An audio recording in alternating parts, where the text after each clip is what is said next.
Bonjour. Les chondrites carbonées ordinaires et en statite. La datation isotopique donne aux chondrites un âge de 4,55 milliards d'années. C'est l'âge approximatif du système solaire. Ils sont donc les rares représentants virginaux de la matière première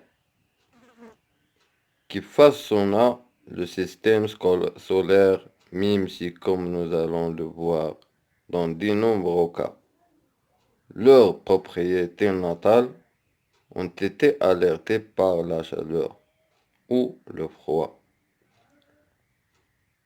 Leur étude se révèle donc particulièrement intéressante pour déterminer la composition primitive du système solaire, les chondrites ordinaires. Ce type de météorite se compose de 15 à 75 de chondrites, du latin chondros qui signifie grain de sable, des sortes de petites inclusions claires composées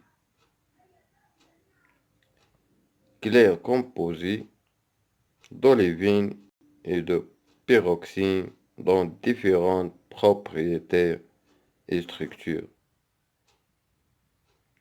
Par leurs propriétés et leur structure granuleuse particulière, les chondrites nous donnent un indice précis quant à leur origine.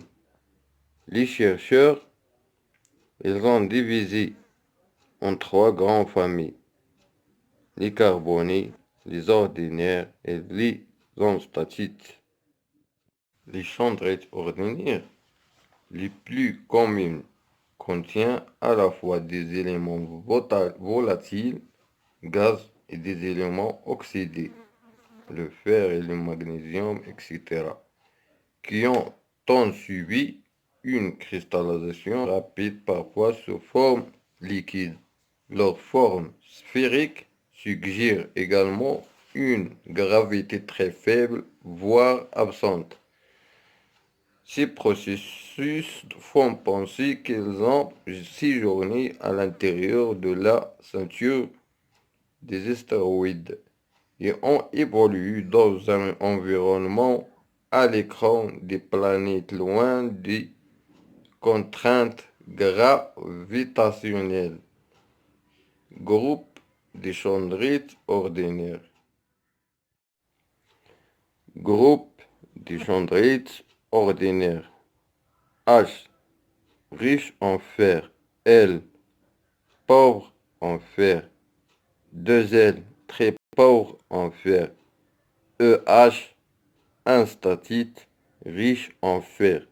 EL, instatite, pauvre en fer.